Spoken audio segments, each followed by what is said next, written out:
Hey guys, in this video, I am going to be telling you everything that you need to know to buy a home on your own. Stay tuned.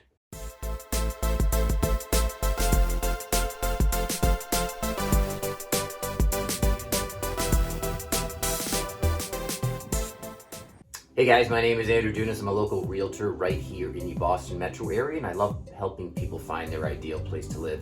So if you are thinking about moving to the Boston metro area, please drop me a line, call, text, email, shout it from the rooftops. I will be here and ready to help whenever you are. And please remember to hit the subscribe button and then click the little bell so that you get notified every time I do a new video. And I will be doing at least one new video a week all about Boston and surrounding areas, the good, the bad, the ugly. All right, so you are thinking about buying a home, or maybe you're already starting to look and you want to go it alone without a realtor. In this video, I'm going to be covering all the major steps that you need to know when buying a home. And stick around because at the end, I'm going to be including some very important questions that you should be asking a seller. All right, so first and foremost, when thinking about buying a home, if you haven't started doing already, is getting all your mortgage documentation together, right? That is going to give you a pre-approval, right? And that's going to tell you how much you can actually afford. And we're all so busy as it is these days, right? You don't want to start looking for stuff that you can't afford, or, conversely, you don't want to be excluding stuff that you actually could afford. You want to make sure that you're seeing the exact type of home that you want and you can afford. So pre-approval is very important in that aspect. In this current market, it's February of 2021 as I'm doing this video here. In the Boston area, it is an extremely strong seller's market. So what does that mean? That means that the sellers are going to be very discriminating with the offers, and they are not even going to entertain anything if it doesn't have some sort of proof of funds. And how do you get that? Well, that comes in the form of a mortgage pre-approval. Unless, of course, you're paying cash, then you just have to show some kind of bank statement or whatever the case may be, showing that you actually do have the funds available to purchase the home. So some of the documentation you're going to need will be 2 years of federal tax returns, 2 years of W-2s, or if you're self-employed, then you're going to be 1099 and profit and loss forms. And you can certainly add in any type of other payments you're receiving from, divorce, alimony payments, stuff like that also can be included. Now, as far as your income goes, the bank is actually going to prefer to see a steady income over the years, right? Fluctuations, even if your income is going up, is going to create pause for the bank because they don't know if this is a short-term live thing or, what happens if your income comes back down. Are you still going to be able to afford that mortgage? So banks like steady is predictable and it's safe. Now, a common misconception is that people who have non-traditional forms of income, certainly people who aren't on a salary, have an almost impossible time with getting qualified for a mortgage, and it's not the case. You have to have all that documentation available, and you require some extra stuff. But if you keep good records and you make enough money and your credit's good, then there should be no reason why you don't also qualify for a mortgage. Lenders will want to look at your financial assets to determine if you have the cash reserves to cover the mortgage, right? They can be looking at things like bank accounts and 401ks, and even money gifted to you from relatives, right? That all can be used. Just make sure you have good, thorough documentation of it. Now, of course, the lender's going to want to look at all your debts, right? Credit cards, school, auto, etc. And it goes without saying, but if you do need to make some other kind of big financial purchase, maybe out of necessity, your car breaks down, or you need a car and there's just no other way around it, still speak to a lender first to understand exactly what kind of impact that's going to have on your ability to purchase a home, because it can be significant. All right, so after getting all your documentation together and getting yourself a pre-approval, you're going to want to research recent sales in the area that you're looking to buy, right? This will give you a good idea of what the home values are, and it's going to be a much better way than looking at what's currently on the market, because what's currently on the market is not necessarily indicative of the actual price that the homes are going for, because as we're seeing in this market, people are paying 50 grand over asking price for certain homes. So a better way to look at that is to go back, and I wouldn't go back any further than 6 months, go onto a site, whatever you're comfortable with, Zillow, Realtor, Truly, etc., and punch it up by towns, look for the recent sales in those towns, and make sure that you're doing like-kind properties, right? So that means you want a home that's a similar square footage, similar lot size, and then, same number of bedrooms, baths. Does it have a finished basement? Does it have a garage? Think about as many similar features, and you can see what other homes sold for, and that's going to give you a good idea of what homes are valued at. Because at the end of the day, when you see a list price, it's really just a marketing tool, right? That's designed to get eyeballs on the property, feet through the door so that offers can be made on it. What ends up being a sale price can be very different from the list price. All right, step number 3 is to get familiar with the neighborhood, right? You'll want to understand things like crime rates and schools and home valuations and household income and all these other demographic stats. They're going to help you to make an informed decision about whether or not that neighborhood is right for you. Certainly a site like niche.com is going to provide many of these stats, and if crime rates and safety is a particular interest to you, then there's no better thing to do than to call the local police department. And you should drive the neighborhood that you want to live in as well, right? You want to get a really good feel for it. How does it flow? Can you see yourself driving through this neighborhood to and from work every day, right? Those things matter. All right, so your pre-approval is done. You've researched home values, you've researched the neighborhood, you've driven around, and now you found a house and you want to make an offer on it. Well, what you want to make sure you're doing is using a standard contract to purchase form. If you have a realtor friend, I would ask them for one from the National Association of Realtors. I'm a realtor, and it's a very simple, clean, front and back page. Doesn't get too involved. It's easy to read, and so it's not that intimidating for people, right? And honestly, if you're not using a realtor, ask for one from a lawyer, and we'll get into that a little bit later, but you should have some sort of standard contract to purchase that is going to include all the necessary contingencies so that you are properly protected. All right, and step number 5 is to make sure that you've added in those necessary contingencies so that you are protected. And the 2 biggest ones are going to be the home inspection and the appraisal. Now, the home inspection is done within 10 days of your offer being accepted, and it's really so you have a really good understanding of the condition of the home, and it's going to uncover any issues with the safety, structure, and health of the house. Those 3 aspects can absolutely be negotiated. If it's a safety issue, if there's loose railings or there are missing spindles or something like that, that should be taken care of by the seller, or you should be credited so that you can address that issue when you move in. Structure, anything foundational can be a major expense. You don't want to be stuck with that, right? So you want to know about this before you go into the purchase. And health, think of things like toxic mold. Depending on where you live, you might find mold in the attic somewhere that went untreated, and breathing in this stuff is going to be clearly unhealthy. And so that is a health issue that, again, would be addressed by the sellers.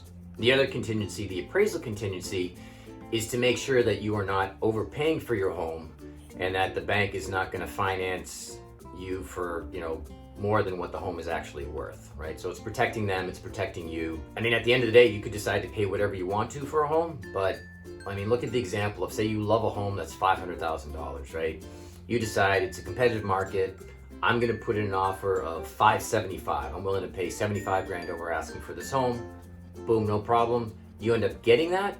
When they go to do a home appraisal and you did not put the contingency in there, they value it at $550,000. Well, that extra $25,000 has to come out of your pocket, right? The bank isn't going to finance that because they don't believe it's worth that extra $25,000. So you can still get the home, but you're going to need to pay that $25,000. And if you try to back out of it, well, then you're going to lose your initial deposit that you had on the home. So you can see why an appraisal can be a very important contingency to have in place. All right, step number 6 is to hire a real estate attorney.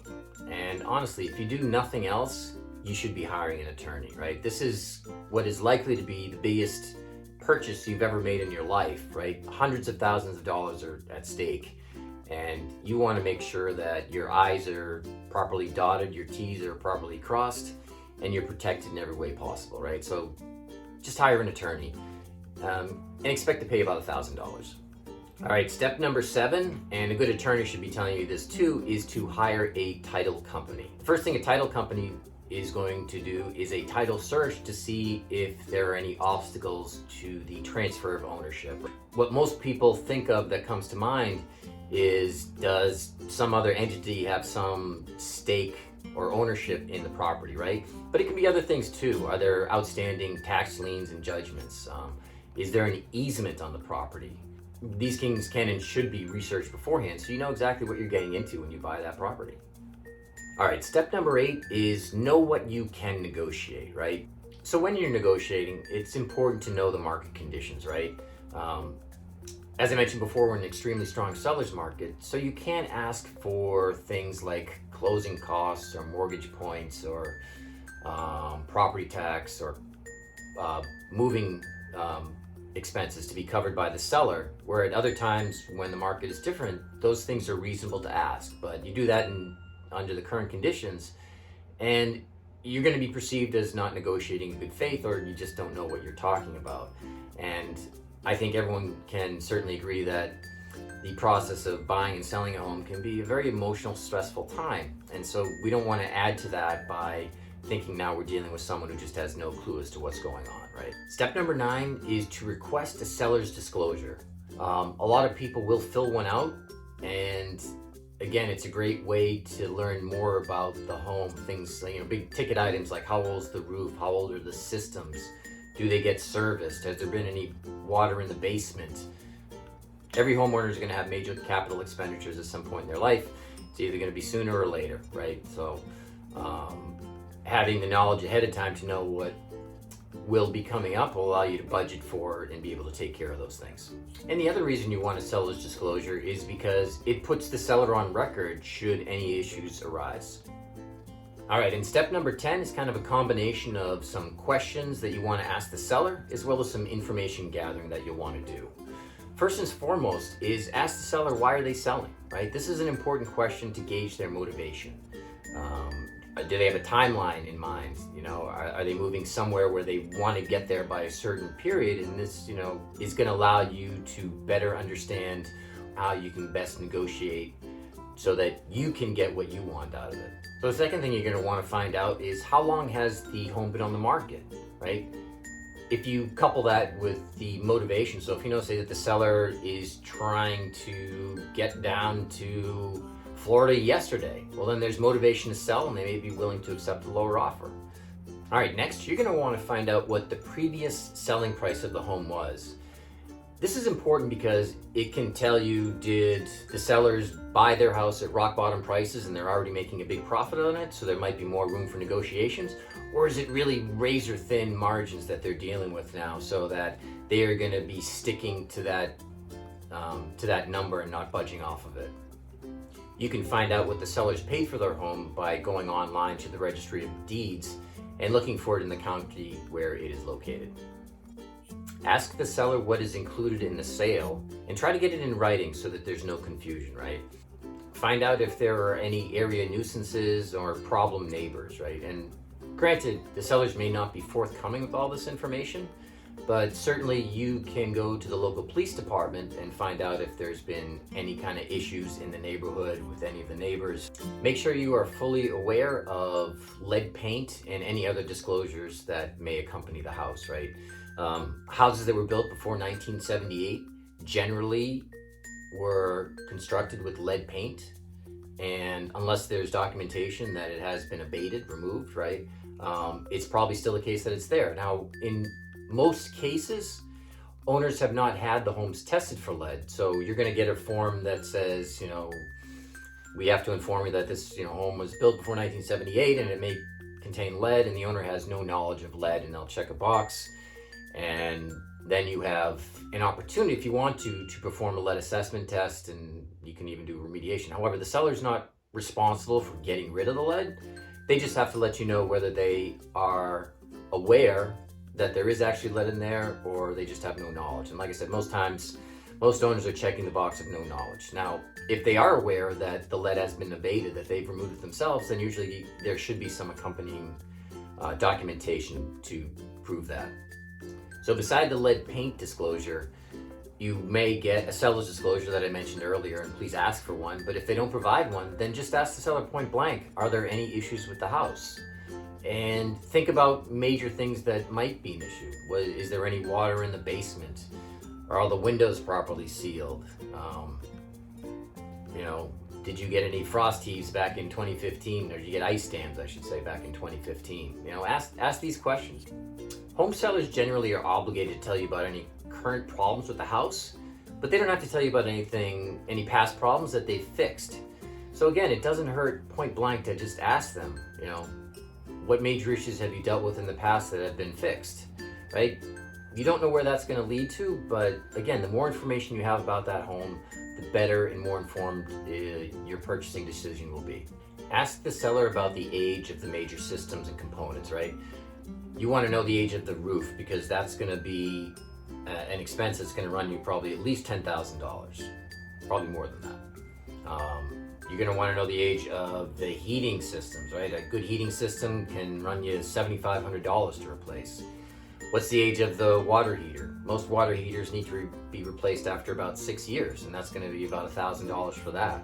So again, knowing the age of all these components will allow you to budget for these major expenses that are inevitable.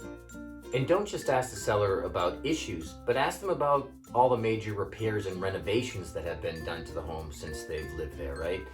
A lot of major work done on a home requires a building permit, right? If you're doing something structural, if you're moving the electrical, if you're dealing with plumbing, all that stuff requires you to go through the town. So there should be records of all the work that's been done to the house. Researching any building permits is important, and I've run into this with my clients where they've gone to purchase a home and a structure was put on without the proper building permits in place. They researched beforehand, they found out that everything was going to be fine. There was just a process that they had to go through to get it approved, but you know, they knew that before making the final purchasing decision, because otherwise, you know, if something is done without a permit, the town can go in there and tell you that whatever was put in has to be ripped out, right? So you want to make sure that you are not the victim of something like that. And finally, ask the seller, what do they like most, right? This is a great way to get them to open up and start talking. And again, you don't know where it's going to lead to, but you could learn some neat little things about the home, the way the sun shines in through the kitchen in the afternoon, or you know, the short walk to the library in the springtime that you beneath all the cherry blossoms, or something like that. Whatever it is that may enhance your enjoyment, and you may learn a lot more about the house. And I think it's also a great way to connect with the seller and to ultimately make the transaction a little bit smoother. All right, guys, so there it is. Hopefully all these steps, all these questions, all this knowledge gathering is going to help you in that search for your perfect home. But please remember that if you don't want to go it alone, my name is Andrew Junas. I'm a local realtor right here in the Boston metro area, and I would love to help you find that ideal place to live. So if you are thinking about it and you don't want to go it alone, then give me a call, text, email, shout it from the rooftops. I will be here and ready to help whenever you are. And please remember to hit the subscribe button and then click the little bell so you get notified every time I do new videos. And I will be doing at least one new video a week about Boston and the surrounding areas. All right, guys. Well, again, I hope this was helpful to you. Good luck in your search. And until next time, take care.